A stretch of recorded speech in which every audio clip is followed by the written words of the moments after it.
pensamos que es bien importante un ámbito académico donde se pueda discutir sobre la base de evidencias y no de posiciones preestablecidas.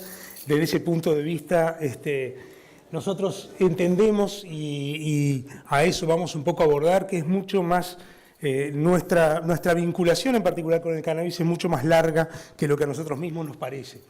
En realidad, como van a ver ahora, a ver si está.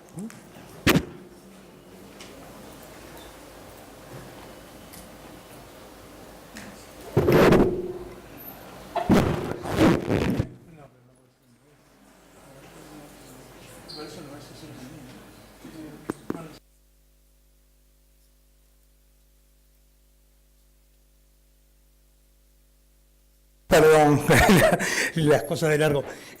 Un poco nuestro interés va a ser entonces abordar en primera instancia una idea general de lo que es el cannabis, desde hace cuánto tiempo en realidad que estamos en vinculación con el cannabis de una manera o de otra, de cómo fue la evolución a lo largo de la historia, enfocado un poco a piel, porque piel es lo que yo hago.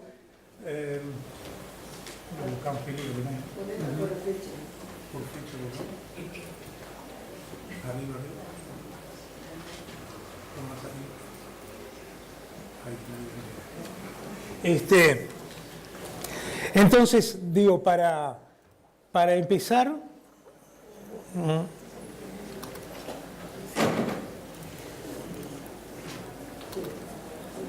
ahí quedó.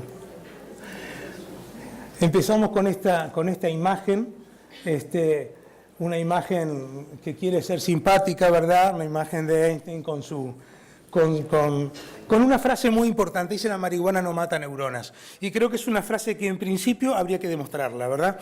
Y por ahí empezamos. La siguiente. Al lado, por supuesto, una hoja de marihuana. ¿Podemos ir pasando? Bueno, y entonces lo que decíamos al principio, ¿cuándo y cómo llegó el cannabis a América? La siguiente. Llegó con Colón, ¿verdad? Llegó con Colón. No porque Colón fumara marihuana, la siguiente, sino porque los cordajes, todo lo que hace a las velas, en aquel momento todos los cordajes de barcos, justamente se hacían con una sustancia que es producto justamente del cannabis, ¿verdad? Que es el cáñamo, por algo también el nombre, ¿verdad? Es el cáñamo. La siguiente.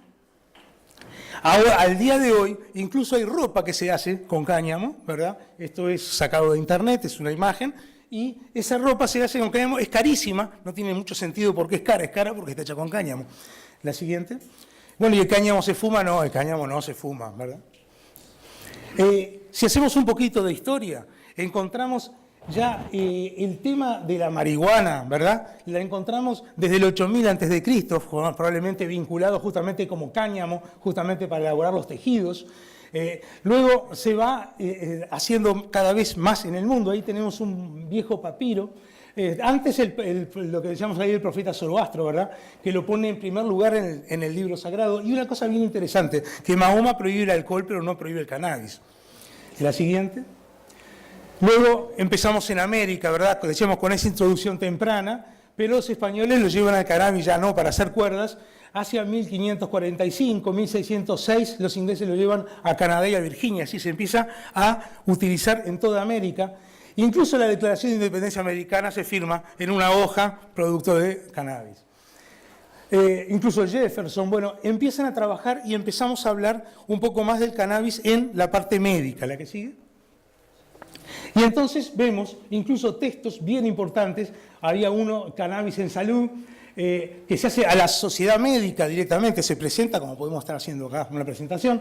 El cannabis aparece en la farmacopea americana como un fármaco, la siguiente.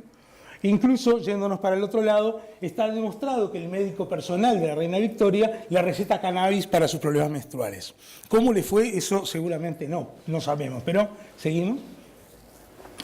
Y bueno, ¿y cómo esto que estaba presentado, fíjense ahí, no se lee nada, pero nos indica todas las grandes ventajas de fumar cannabis, ¿verdad? Esa foto, el hombre estaba realmente orgulloso frente a sus plantas, trabajos sobre epilepsia, cómo eso se va demonizando. ¿Qué es lo que pasa ahí? ¿La que sigue? Bueno, acá tenemos un preparado, esta foto lo saqué de verdad, existe en alguna farmacia. ¿La que sigue? La satanización del cannabis, aunque parezca mentira, tiene algo que ver con Pancho Villa. La primera vez que se usa la palabra marihuana, porque todos decimos cannabis, marihuana, será una forma fina, una forma no. Marihuana viene de María Juana, o de marihuana, que era como le decían los mexicanos que invaden en su momento Estados Unidos, en la primera invasión que hubo ahí, de la mano de Pancho Villa, ¿verdad? Y entonces empiezan a tratar de explicarse esa invasión. Y una de las cosas que empiezan los periódicos, y vamos a ver después que tiene mucho que ver el propio dueño de esos periódicos, que es Randolph Hearst, el abuelo, ¿verdad? Que publica un artículo que dice lo que dice ahí: los negros y los mexicanos se convierten en bestias desesperadas bajo los efectos de la marihuana. Eso está publicado, es presente. California la declara ilegal, Texas la declara ilegal, imagínense que estamos de alguna manera rodeando México, ¿verdad? Y luego la delegación de Sudáfrica también entra con que los mineros negros son menos productivos después de usar la droga. Entonces empiezan a pedir, la siguiente, de alguna manera que se empiece la segunda etapa de la satanización, que es la satanización legal, ¿verdad? Entonces, la segunda Conferencia Internacional de Opio declara como narcótico. El Acta de Drogas Peligrosas lo instruye. Se crea en Estados Unidos una oficina federal de narcóticos, ¿verdad? Casualmente por la larga campaña ahora de uno de los hijos, ¿verdad? El Randolph Hearst, pero William, que consigue una ley que prohíbe la marihuana en todo el Estados Unidos. Aslinger, que es un personaje muy interesante en esto, también testifica que la marihuana es la droga mayor causante de violencia conocida por el hombre. Utilizando el término entonces poco conocido de marihuana en los informes, y de hecho la Asociación Médica Americana no le contesta y ni siquiera conocía el término marihuana para hablar de cannabis. La siguiente. Esta es la foto del señor que cuando afirmaba eso. Pero, ¿qué pasa? Luego Aslinger cambia sus teorías y entonces dice que el uso del cannabis hace a los consumidores americanos en este caso, los hace que lleguen a ser tranquilos y pacifistas, ¿verdad? Y eso es lo que declara entonces que los comunistas a través del cannabis lograban que los americanos perdieran el deseo de luchar, ¿verdad? Como ven, está bastante entreverado todo esto con toda la situación. Aslinger encabeza la delegación americana en la Convención de Drogas de las Naciones Unidas, donde logran un poco más fuertes todavía las medidas. Es importante decir que un año después, bajo el gobierno del presidente Kennedy, Aslinger es despedido. ¿La que sigue? Aquí tenemos un poquito más, ¿verdad? Paul McCartney, yo no sabía, pasó 10 días en prisión en Japón por posesión de cannabis. Y en Reino Unido hay más de 2.000, 83 estamos hablando, 20.000 condenas por posesión. El presidente Reagan obliga a las universidades e investigadores que destruyan los trabajos de investigación hechos hasta 1976 que se refieren al cannabis. Pero en ese mismo momento, y estas son las cosas grandes, la siguiente, aparece un trabajo fantástico en Nature, donde publica el descubrimiento de receptores de THC en el cerebro humano. ¿Por qué es importante esto? Porque esto significa que tenemos producción interna de cannabis, es decir, empieza a abrirse toda una expectativa de que no necesitamos comprarlo, ¿verdad? De hecho, a veces lo fabricamos. Entonces, de alguna manera, empieza a abrirse toda la expectativa de una investigación médica en serio sobre todo esto. ¿La que sigue? Bueno, la marihuana en Uruguay, más allá de lo anecdótico, ¿verdad? La que sigue... ¿Qué es en definitiva la marihuana? Y eso, cuando decían los compañeros, y con toda razón, que cuando hablamos de marihuana no estamos hablando de un compuesto, estamos hablando de todos esos compuestos que aparecen ahí, ¿verdad? Eso significa que nosotros de todos esos compuestos estudiamos muy poquitos, pero están todos esos compuestos implicados de una manera o de otra en los diversos efectos que tiene la marihuana. Y los diferentes preparados, esos que debemos hablar, lo que tienen es una variación en la composición de los 4 principales o de los 3 principales. ¿La que sigue? Yo sé de esto saber mucho más que yo, pero el THC, que lo hemos oído todo el tiempo a lo largo de estas conversaciones, es el acrónimo de tetrahidrocannabinol, que esta es la sustancia natural que tiene efectos psicotrópicos y la mayor cantidad de los efectos farmacológicos del cannabis en sí mismo. La concentración de esto, lo decían hoy al principio, y la concentración varía enormemente, varía mucho más de lo que se dice, porque la propia planta es autónoma para la fabricación de qué porcentaje es capaz de fabricar. Entonces, si bien aceptamos que entre el 1 y el 4% serían efectos, vamos a decir, no muy duros, pero al mismo tiempo beneficiosos, bueno, ese 1 a 4% no es muy fácil de poder determinar que realmente esté. Podemos estar hablando de 4 y estamos en 0,2, o podemos estar hablando de 1 y estamos en 10 o 20. El donavidiol es usado como un sinónimo. ¿Qué se hizo? Bueno, vamos a hacerlo sintético. Entonces sabemos exactamente cuándo tenemos. De hecho, el donavidiol, yo no voy a meterme en esto, pero se usa, por ejemplo, en Estados Unidos, es un tratamiento de segunda línea, para el tratamiento de náuseas, acompañando la quimioterapia o pérdida de apetito en pacientes con SIDA, pérdidas de peso, se utiliza en esas dosis.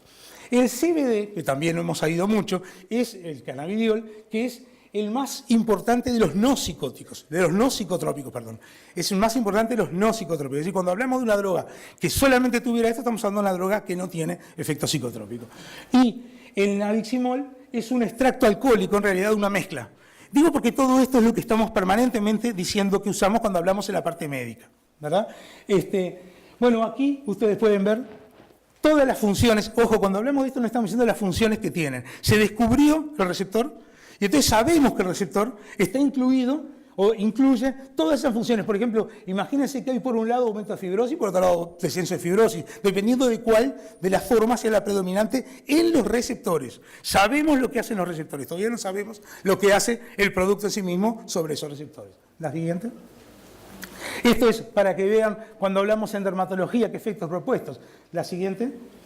De todos esos efectos, bueno, sobre todo analgésico, antipruriginoso, ¿verdad? Y que decremento de la producción de sebo, la siguiente. De todos estos efectos, nuevamente, bueno, una acción antifúngica, una acción antiinflamatoria, una acción de disminución de los queratinocitos con uso posible de la psoriasis, la que sigue. En realidad, tratamiento sobre todo, de nuevo, la posibilidad de utilización en la psoriasis, lo que sigue.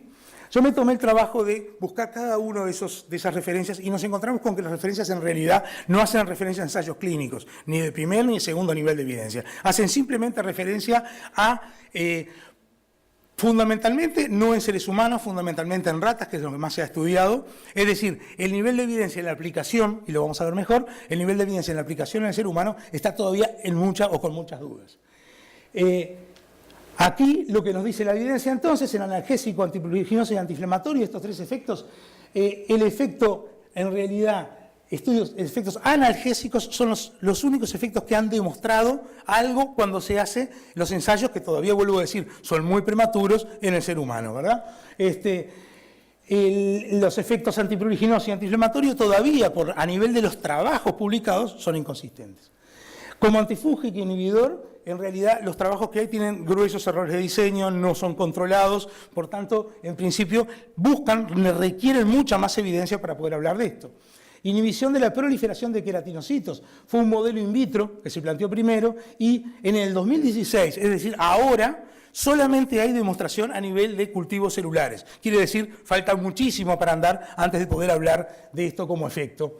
La regulación de la secreción de sebo, a ustedes les puede parecer que ¿qué es eso? Bueno, para nosotros el tema del acné es importantísimo, ¿verdad? Bueno, ni hablar. El efecto de lo que se ha hecho son modelos de cultivo de rata, sobre todo, y lo que se postula entonces es que el uso de los fitocannabinoides para el acné en pieles grasas, pero también otros fitocannabinoides para tratar pieles eróticas, es decir, hay fitocannabinoides que promueven como fitocannabinoides que inhiben. Quiere decir, nuevamente, falta muchísimo todavía para estudiar. ¿La que sigue?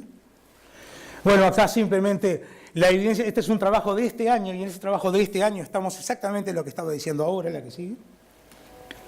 Se suman una cantidad de trabajos más, ¿verdad? De los cuales todos, ninguno de ellos concluye o ninguno de ellos tiene en dermatología una conclusión terminante. Seguimos. Indicaciones aprobadas, ahí están, ninguno de ellos incluye indicación aprobada para nada en lo dermatológico, la que sigue. Bueno, y la última cosa que es muy corta es, esto es una presentación donde pretendía mostrar, bueno, todos los que mueren por alcohol, todos los que mueren por tabaco y la muerte de marihuana ahí esperando. Esto está diseñado de forma muy simpática, pero digo, en realidad la pregunta es la que sigue, si en realidad nosotros sabemos de verdad si no produce daño de verdad. ¿La que sigue? Esto es una propaganda que debe aparecer en algún lado, bastante en broma, ¿verdad? No fume cigarrillos porque pulmones solo tiene 2, en cambio la marihuana sirve porque neuronas tenemos millones. Digo, no podemos aceptar la muerte de una sola neurona, vamos a entenderlo. ¿La que sigue? Aquí tenemos manifestaciones clínicas demostradas, ninguna hacia lo cutáneo, pero manifestaciones clínicas demostradas con efectos realmente deleterios que trae sobre todo el cigarro crónico. Como un poco lo explicaron, no voy a andar en eso, la que sigue. Y bueno, y aquí tenemos una cantidad de trabajos que justamente, señalando el último, el dilema del cannabis, ¿verdad? La asociación hay que buscar, una vez que se busca también la eficacia clínica que puede o no tener, hay que estar muy conscientes de todos los efectos que pueda tener. ¿La que sigue? Bueno, simplemente